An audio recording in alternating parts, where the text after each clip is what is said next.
구독, 좋아요. 자, 민주당 문제로 한번 넘어가 보겠습니다. 김병기 의원의 부인 건이 지난번에 터졌는데 그 건이 매듭이 되는가 했더니 계속 확산되는 추세입니다. 일단 김병기 부인의 취업 청탁 영상 간단하게 듣고 김병기가 해명하면서 발생하는 추가적 사건 살펴보겠습니다. 영상 보고 오겠습니다. 예, 저희 기조 실장님 전화 맞습니까? 예, 예. 아, 예, 안녕하십니까. 저 김병기 예, 예. 안사람입니다. 검증조차 하지 않고 신원조에서 탈락시켜서 젊은 사람 인생을 그렇게 예, 예. 해놨는데, 하물며 예. 작년에도 저희 몰래 예. 국정원 시험을 치러서 예, 예. 필기시험까지 통과했는데도 못 들어오게 했습니다. 혼자만 할 경우에는 다음에 문제가 있기 때문에 네, 한 10명 내지 20명 정도 뽑으면서 네. 그를 중심으로 그 프로세스를 가지고 경리실 뽑을 겁니다. 네. 염려하지 마세요. 실장님, 이번 한 번만 더 믿겠습니다. 아, 저 안현자한테 예, 예. 하신 약속입니다. 예, 김병기가 어떤 해명하는 부분을 넘어가기 전에 이 문제부터 여쭤볼게요. 김어준 방송이나 다른 방송을 보니까 이 방송에 관해서 어떻게 이제 입장을 표명을 하냐면 저건 김병기 부인이 국정원에 자기 아들이 정상적으로 취업이 안 된 것은 그 자체가 문제였다 하면서 저건 취업 청탁이 아니라 항의를 하는 것이다 이렇게 그 이야기를 하더라고요. 근데 제가 봤을 때 그거는 항의도 항의지만 네. 취업 청탁도 된 거 아니겠습니까? 제가 이제 확인을 갖다가 해보니까 김병기 의원 아들이 2014년에 그 서류 필기 면접까지 다 통과가 됐는데 신원조사에서 탈락했대요. 그러니까 그건 억울했겠죠. 그런 다음에 다 그 2015년에 그 다음에 2016년에도 또 그 응시를 했는데 네. 이번에는 뭐 면접에서도 떨어지고 그 다음에 2016년에는 필기에서도 떨어지고 이랬단 이야기예요. 그러니까 이제 전화가 이루어졌던 건데 그리고 난 다음에 전화 통화 이루어진 4개월 만에 공채가 아닌 특채로 경력 채용으로 뽑았다는 거 아니겠습니까? 예. 그러니까 예컨대 제가 뭐 이렇게 그 허앵커 그냥 쿡쿡 찌르면서 야 허앵커 밥이나 빨리 사세요 막 이렇게 이야기해야 밥을 갖다 삽니까? 눈짓만 딱 해도 이거는 뭐 어떻게 하라 이야기 뭐 모르겠습니까? 김병기 의원이 국가정보원 출신이잖아요. 예. 그 다음에 이현수 실장 좀 전에 그 전화 통화에 나왔는데 이현수 실장이 그 국정원의 기조실장 정도 되면 뭐 검찰이나 어디나 이렇게 정치권이나 이런 데서 낙하산으로 내려오는 경우도 있는데 이현수 실장 어떤 분인지 제가 찾아보니까 그 연대 졸업하자마자 국정원에 공채로 들어간 분이에요. 네. 그래서 그 국정원에서 공채로 쭉 올라가가지고 기조실장까지 했던 분인데 기조실장이라고 한 자리가 국정원 기조실장이라고 한 자리가 뭐 급수로는 차관급이지만 이게 보통 자리입니까? 국정원을 갖다가 실질적으로 살림을 총괄하는 그런 자리잖아요. 그렇죠. 그런데 이현수 그 실장은 얼마나 유능한 사람이었는지 모르겠지만 국정원 기조실장을 2013년 4월부터 2017년 6월까지 무려 4년 넘게 그 국정원 기조실장 했던 그런 분이더라고요. 그런데 이현수 실장은 1953년생이고 김병기 의원은 1961년생이에요. 그러니까 김병기 의원보다도 한참 고참이잖아요. 그런데 어쨌든 국정원에 김병기 의원이 국정원 있고 그다음에 국회의원 된 다음에 이러한 뭐 상임위 같은 거 할 때 그때도 이현수 실장 무지하게 잘 알았지 않았겠습니까? 그런데 그 김병기 의원의 부인이 전화를 해가지고 자기 아들 떨어졌다라고 항의를 갖다가 하면서 어떻게 할래? 특히 2014년도에는 우리 애가 서류 필기 그다음에 면접까지 다 통과했는데 신원 조사로 그때는 이제 그 박근혜 전 대통령 때였잖아요. 네. 그 쉽게 말하면 야당이었으니까 이거는 다 된 애를 갖다가 떨어뜨렸으니까 신원 조사 뭐 해가지고 통과하지 못해가지고 거기에서 책임져라 이런 내용으로 다 읽힐 수밖에 없잖아요. 그러니까 그 이현수 실장이 그 국정원 기조실장이었음에도 불구하고 굉장히 이렇게 수세적으로 그러한 목소리만 들어도 그런 거 아니겠습니까? 그러면서 이거는 경력을 갖다가 뽑는데 김병기 의원 아들 생각해가지고 원래 10명 뽑을 거 20명으로 더 뽑겠습니다. 이렇게까지 이야기가 나오고 있는데 여기에 대해서 아무런 문제가 없다라고 과연 말할 수 있을 것인가? 이런 부분도 상당히 그 논란이 크게 커지지 않을까 그런 생각이 듭니다. 예. 그런데 이 부인과 자기 부인과 이현수 기조실장 전 국정원 기조실장과 통화 내용이 MBC에서 보도하자마자 여러 가지 이야기를 김병기 의원이 하고 있는데 자기들은 피해자다 뭐 이러면서 해명하는 것을 페이스북에 올렸어요. 근데 이게 또 논란을 일으키고 있습니다. 어떤 내용인지 한번 볼까요? 자, 페북 띄워주시죠. 자, 김병기 의원의 페북입니다. 위에는 피해자의 아픔해서 자기 아들이 뭐 서류 전형 필기 이런 거 합격했는데 신원조사에서 탈락을 했다. 그래서 어쨌든 이제 이야기를 하는 부분이고, 자, 밑에 빨간 줄 한번 볼까요? 안 사람은 2016년 이현수 기조실장과 통화하기 전에 신원조사를 담당하는 감찰실에 근무했던 전직 간부를 통해 아들이 2014년도 신원조사에서 합격했으나 김병기를 증오한 일단의 세력들이 작당 이렇게 이야기를 합니다. 그러니까 뒤에 부분은 뭐 자신의 해명이지만 사실관계를 또 하나 김병기가 고백을 했어요. 무슨 소리냐면 이현수 기소실장하고 통화하기 전에 국정원 감찰실에 있는 간부하고 통화를 해서 어떤 내용을 확인했다. 이게 지금 또 하나 알려진 겁니다. 이현수 실장만 통화한 게 아니라는 것이죠. 자, 이 문제도 사실 논란에 휩싸이겠네요. 그러니까 이제 이걸 덮으려다가 예. 오히려 더 큰 그러한 판도라 상자를 열어버린 것이 아닌가 저는 그런 생각이 드는데 아니 국정원 같은 데서 근무했던 사람들은요 퇴직한 다음에도 비밀을 유지해야 되지 않습니까? 그렇죠. 그런데 다른 데도 아니고 국정원에서도 감찰실이라고 하면 결국은 다른 국정원 직원들의 뭐 비위나 이런저런 것들 은밀한 것들을 굉장히 많이 알 수밖에 없는 그런 자리이기 때문에 거기에 있었던 사람은 알아도 모르는 척 몰라도 모르는 척 이래야 되는 거 아니겠습니까? 그런데 그 감찰실에 근무했던 그 간부가 이렇게 쪼로록 달려와가지고 당신 아들 원래 다 붙었었는데 그 당신 남편을 증오한 어떤 사람들에 의해 가지고 그냥 똑 떨어진 거야. 억울하시겠습니다. 그런데 이제는 어쨌든 한번 좀 이야기해 보세요. 왜냐하면 김병기 의원이 그때 국회의원이고 그 다음에 그때는 몇 선인지 모르겠지만 그래도 뭐 상당한 뭐 재선 정도는 되지 않았을까 이런 생각이 드는데 그러니까 이야기하면 국정원에 어떤 틈이 있을 겁니다. 이런 이야기를 했다는 이야기인데 이거는 그야말로 이거 저는 좀 실망한 게 박근혜 정권에서 박근혜 전 대통령 때 국정원에 있었던 기조실장이 저런 식으로 야당 의원의 아들을 국정원 직원으로 뽑아줬다는 이야기잖아요. 그 김병기 의원의 아들이 아직도 국정원에서 근무하고 있다는 거잖아요. 예. 저기 2016년도면은 거의 한 10년 가까이 근무하고 있는 거 아니겠습니까? 어떻게 이런 일들이 일어날 수가 있는가? 그 다음에 이런 일들이 자기에게 어떤 영향을 미칠 것인지도 생각하지 못하고 저렇게 떡하니 뭐 피해자인 것처럼 저게 무슨 피해자입니까? 저런 글을 갖다 어떻게 올릴 수가 있나? 저런 분들이 우리나라 국정을 갖다가 담당하겠다라고 하나? 참 이렇게 한숨이 나온다 이런 생각 듭니다. 예. 자, 근데 지금 저것만 보더라도 이현수 기소실장하고 통화를 했다.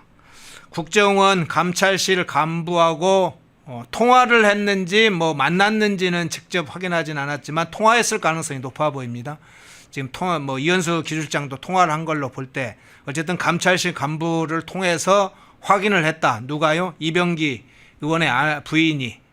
그러면 국정원 직원들의 이 뭐 업무 폰이든 개인 폰이든 이런 게 그냥 일반인들에게 알려지지 않잖아요. 그러면 김병기 부인이 이걸 어떻게 알았을까?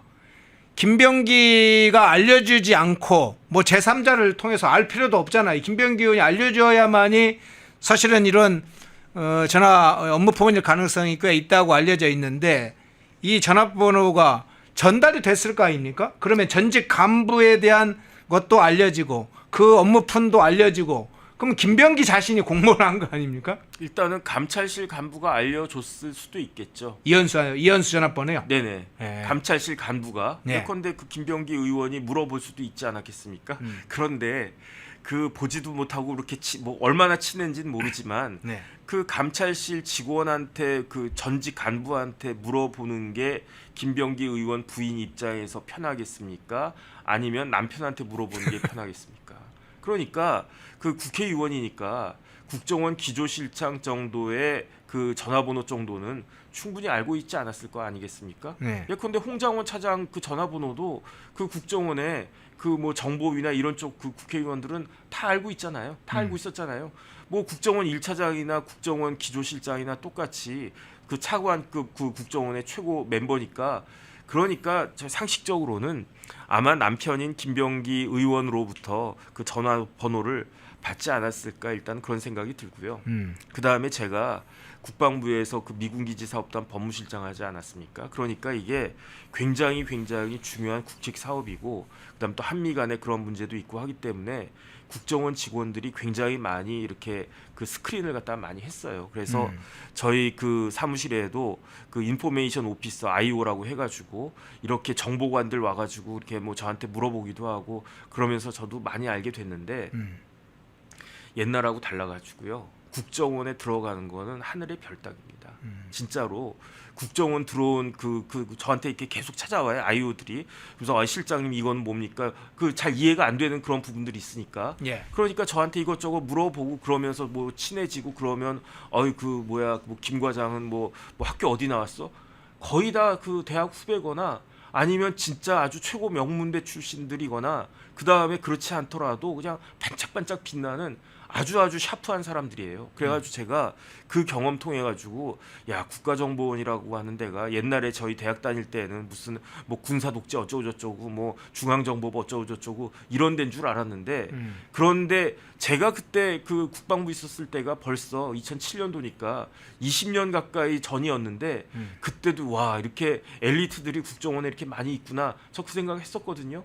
그러면 지금 같은 때는 그때보다 더하면 더하지 덜하지 않았을 텐데 그러니까 그렇게 국정원 들어가려고 김병기 의원 아들이 그렇게 노력을 했던 거 아닌가? 그러니까 그 이야기는 뭐냐면은 이거는 지난번에 조국 사태는 입시 비리로 났지만 김병기 의원은요 이게 취업 비리 아닌가? 이거는 굉장히 작은 문제는 아닌 것 같다는 생각이 듭니다. 지금 나온 것만으로도 그러면 김병기 의원의 과거 무슨 여러 가지 설은 빼놓고라도 김병기 부인과 관련된 이런 정황이나 김병기 스스로가 페북에 공개해서 감찰실 간부하고 통해서 이러이러한 저런 걸 확인했다. 이것만으로도 취업비리, 취업 청탁으로 해서 수사 대상이 바로 될 수 있는 거 아닙니까? 제가 봤을 때 이건 문제가 될 수 있을 것 같고요. 예. 그 다음에 어떻게 저런 글을 저렇게 아무 생각 없이 올렸나. 저거는 만약에 알려질 거라고 하더라도 숨기고 아예 그냥 뭐 이러이러한 그 뭐 부적절했습니다. 그러면서 뭐 이러이러하게 조치하겠습니다. 이렇게 수습했었어야 되는 것이 아닌가. 그런데 일을 너무 키운 것이 아닌가 그런 생각이 듭니다. 예. 이게 이제 터진 시점이 참 묘하게 됐습니다. 지금 네네. 민주당 원내대표 서영교와 지금 김병기가 원내대표를 놓고 지금 서로 경쟁하고 있는데 그 시점에 MBC에서 이걸 터뜨렸어요. 일부 이제 정치권에서 알고 있는 사람들은 김병기가 원내대표 선출될 거다, 좀 유리한 상황에 있다 이런 이야기들이 돌고 있는 그 시점에 이 사건이 터지면서 야 이거 누군가가 모종의 작업을 하고 있는 거 아니냐 뭐 이런 얘기도 돌아요. 그러니까 저 페이스북에 예. 제일 위에 제목이 피해자잖아요. 피해자 피해자의 스스로. 아픔. 예. 그 이야기는 뭡니까? 억울하다는 뜻이잖아요. 그 왜 억울한가? 예컨대 국민의힘 같은 데에서 김병기 의원에 대한 저런 이야기들을 했다라고 하면 그나마 그러려니 할 수도 있을 텐데 덜 아플 텐데 예. 다른 데도 아니고 같은 그 예컨대 보수 매체에서 펜앤마이크 같은 데에서 저런 것들을 갖다 보도했다. 그럼 막 펜앤마이크 나쁜 놈들 막 이러면서 막 이렇게 부들부들 떨 텐데 네. 그런데 저거 보도한 데가 뭐 펜앤마이크도 아니고 뭐 어디도 아니고 보수 매체도 아니고 MBC잖아요. 그러니까 딱 짚히는 게 있지 않겠습니까? 그러니까 나는 피해자구나. 난 더 억울하구나. 그러다 보니까 오히려 하지 말았어야 될 글을 올린 것이 아닌가. 저는 그런 생각이 들고요. 어쨌든 이 부분에 대해서는 자초지종이 밝혀져야 된다. 그런 생각 듭니다. 예. 수사를 해야 될 사안입니다. 지금 피해자 코스프레를 할 사안이 아니죠. 취업 청탁과 관련된 구체적인 정황이 저 지금 녹음 파일을 녹취를 통해서 확인되는 장면이기 때문에, 그리고 추가적으로 스스로 국정원의 주요 간부들과 저렇게 자신의 아내가 부인이 저렇게 통화를 하면서 아들 문제를 사실상 뭐 항의라고 하든 항의성 뭐 청탁이라고 하든 이름을 뭘 붙이든 취업과 관련된 것에 깊이 개입을 했다. 당연히 청탁이 아니면 뭐겠습니까? 자, 그 부분 수사로 해결할 문제이죠. 자리를 걸었으니까 김병기 스스로 자리를 걸었어요. 의원직. 자리 안 걸어도 되니까 수사를 제대로 해서 처벌하는 게 좀 필요해 보입니다. 자, 다음 주제 넘어가 보겠습니다. 조국 당 의원들이 열일하고 있었는데 그중에 열일 중에 조국 사면복권도 요구를 다시 하고 있습니다. 대선 기간에도 무슨 이런 이야기 나왔었는데 최근에 최광욱 전 민주당 의원이 먼저 불씨를 다시 일으켰어요. 빠른 시간 내에 아마 조국 특별 사면일 기대한다 뭐 이런 식의 좀 불을 붙이더니 조국당의 김선민 대표가 노무현 대통령도 검찰의 피해자고 이재명도 검찰의 피해자고 그러니 조국도 검찰의 피해자다. 그러니 사면복권 돼야 된다.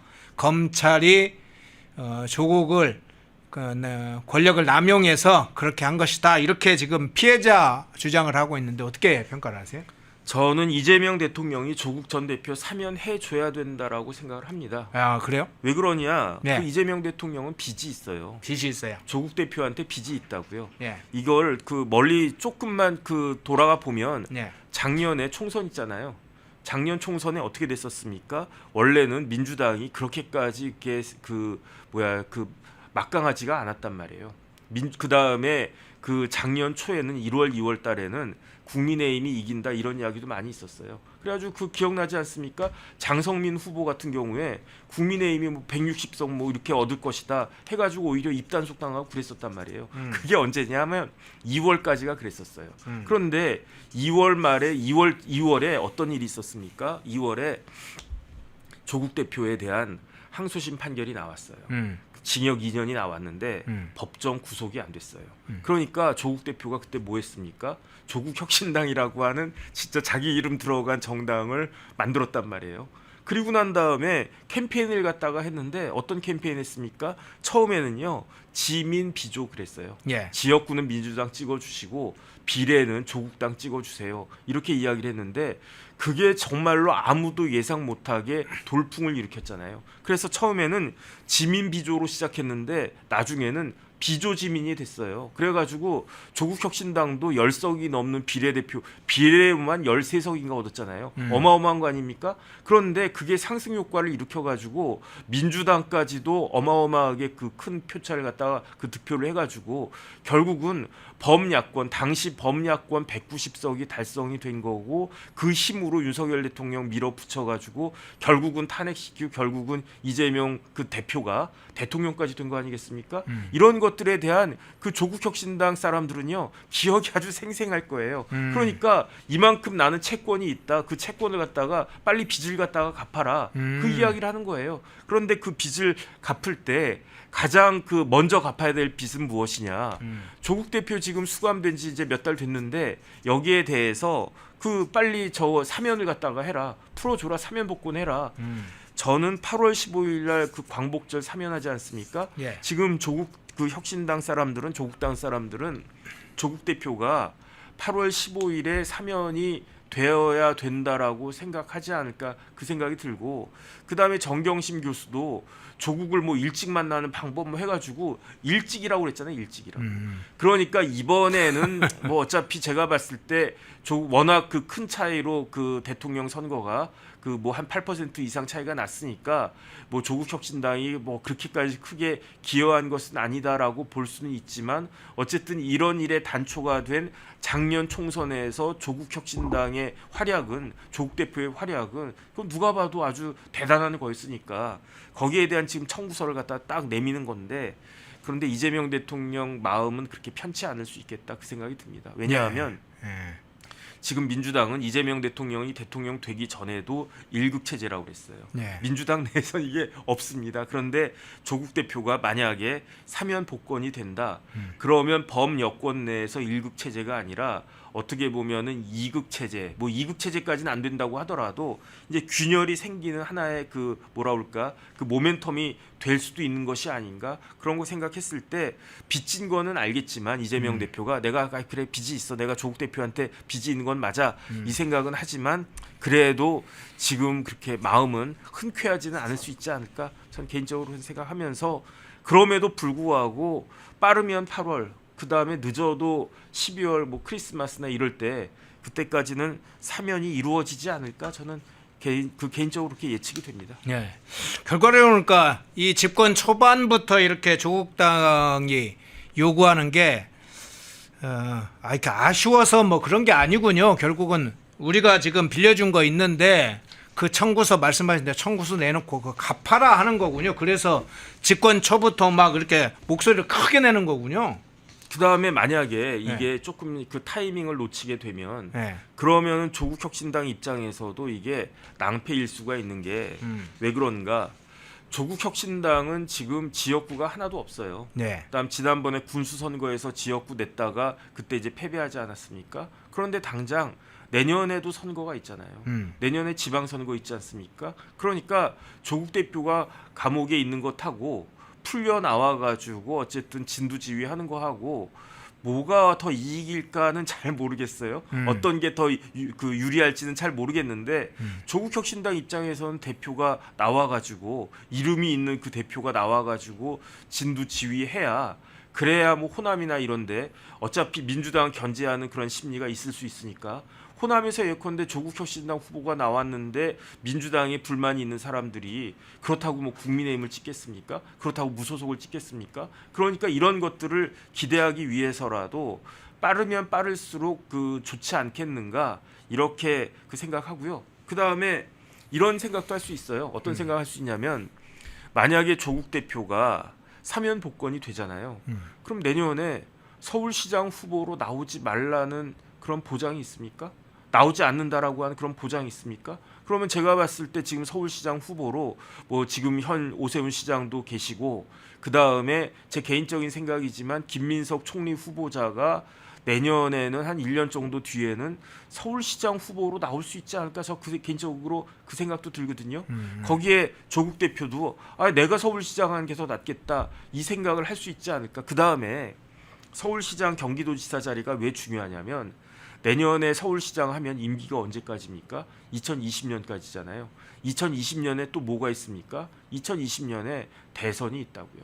그러니까 이재명 대통령도 경기도 지사하다가 대통령 후보 나간 거잖아요. 그러니까 내년에 서울시장이나 경기도 지사에 당선된 사람은 바로 그때 2020년에는 2030년이 되겠네요. 네. 2030년에는 대선과 그 지선이 같이 있는 그런 해니까 이런 것도 그다음에 뭐 조국 대표도 결국은 대권을 노리지 않을까 그 생각을 하는데 그 조국 대표 입장에서는 지금 8월 15일에 사면복권 돼. 그다음에 내년에 서울시장 돼. 그다음에 2030년에 대통령 되면 되겠네.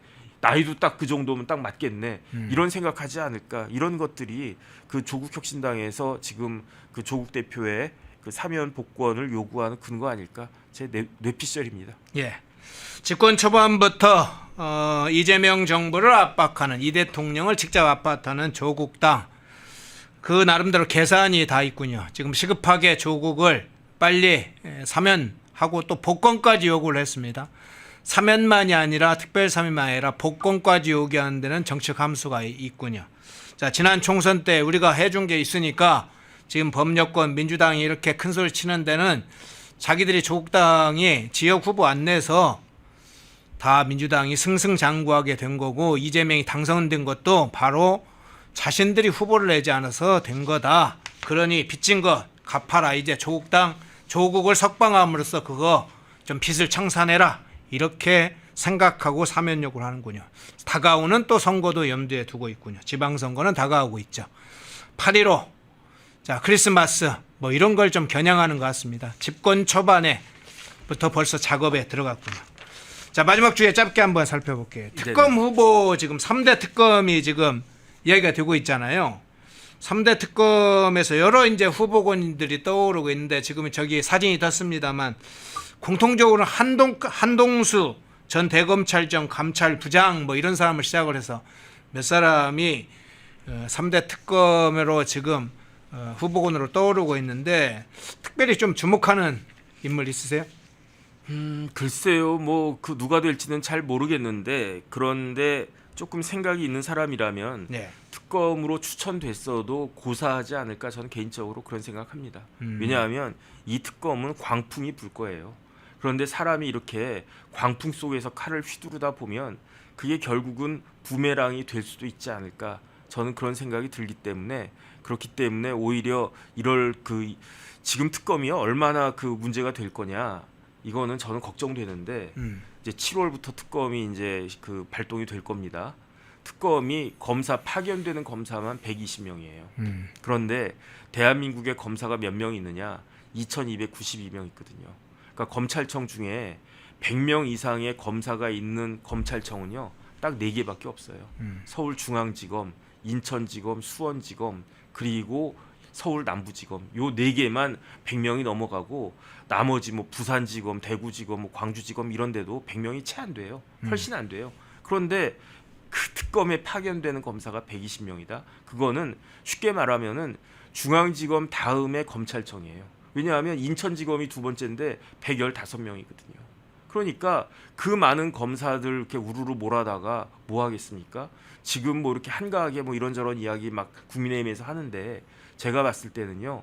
7월 달에는 진짜 어마어마한 그 광풍이 그야말로 이제 특검 통해 가지고 불어올 건데 그래서 이렇게 재밌겠다 해가지고 나는 특검 한번 해볼까 이런 생각을 하는 사람들도 있겠지만 오히려 이거는 좀 두렵다 이런 생각을 하지도 않을까 저는 그런 생각이 들어가지고 저기 특검 후보자로 이렇게 쭉 그 이름 나온 분들 조금 전에 사진 나온 분들 그 중에 한동수 그 감찰관만 판사 출신이고 나머지 4사람은 다 검사장 그 출신들이에요. 그 다음에 저분들 중에는 뭐 이것저것 그 뭐라 그럴까 좀 그 평이 좋은 분들도 있고 어쨌든 그런데 거기 본인이 스스로 내가 하고 싶다 이렇게 생각하는 분들도 있겠지만 그렇게 그 타천된 이렇게 이분이 하면 좋겠다 그런 사람들도 있을 것 같고 근데 어쨌든 뭐 특검이 이제 그 발동될 수밖에 없으니까 그나마 상식적이고 합리적인 분이 특검 맡아가지고 조금 절제해 가면서 수사를 해야지 그게 우리나라의 그 미래가 있는 것이 아닐까 저는 그런 생각 듭니다. 우리가 2017년도에 최서원 특검을 경험한 바 있잖아요. 네네. 특검이 살벌했습니다. 매일 브리핑 몇 번씩 하고 향후에 특검도 절제한다 하더라도 그게 될 수 있을까요? 지금 이재명 정부 하에서? 그 박근혜 특검은요. 네. 그때는 그 혐의가 어떤 혐의였느냐? 직권남용죄였어요. 네. 이번은 혐의가 어떤 혐의입니까? 내란죄라고요. 우리가 경험했던 박근혜 전 대통령 그 당시 그 적폐청사는 지금 그 이루어질 그 내란죄 특검하고는 오히려 비교할 수도 없지 않을까? 저는 사실 그런 그 어떻게 보면 걱정이 많이 됩니다. 그래서 어떻게 될까? 그러니까 참 뭐라 그럴까? 그 대한민국의 2025년 하반기는 결국은 특검으로 그냥 뭐 이렇게 막 그 폭풍이 부는 그런 하반기가 되지 않을까 그런 걱정이 됩니다. 네. 사실. 특검이 시작되면 폭풍이 분다. 압도적인 광풍이 불 걸로 보입니다. 2017년과 비교할 수 없을 그런 광풍이 시작됩니다. 지금은 벌써 신정부가 들어서면서 뭐 정권의 압도적인 힘들이 막 곳곳에 작동하고 있고 내부 누수에도 언론에서 크게 반응하지 않습니다. 이제 특검이 작동하면 매일 특검의 수사 내용들이 브리핑되기 하겠죠. 언론을 장악하기 시작할 겁니다. 자, 그런 상황 공포를 느끼라고 하는 얘기가 아니죠. 대비하라는 의미죠. 국민의힘이 대비를 하고 있는지 우리는 이 장면을 다시 생각해 보고 있습니다. 일부 정혁진 변호사님과 주요한 현안 문제 다뤄봤습니다. 고맙습니다. 네, 감사합니다. 펜앤마이크와 광동이 함께 준비한 광동 루테인 밀크시슬 혈행 개선, 노화로 인한 눈 건강, 간 건강. 펜앤마이크 TV 단독 할인 2개월분 한 박스에 3만 원, 6개월분 세 박스에 84,000원. 펜앤마이크 구독자 전용 댓글 상단 할인 링크에서 구매 가능합니다. 전화 문의는 1661-6915, 전화 문의는 1661-6915. 펜앤마이크와 광동이 함께 준비한 광동 면역보감 데일리 스틱 2024년 건강기능식품 대상 높은 흡수율, 휴대와 섭취가 간편한 스틱형 펜앤마이크 TV 단독 할인 1개월분 한 박스에 33,000원, 3개월분 세 박스에 9만원, 펜앤마이크 구독자 전용 댓글 상단 할인 링크에서 구매 가능합니다. 전화 문의는 2661-6915, 전화 문의는 2661-6915.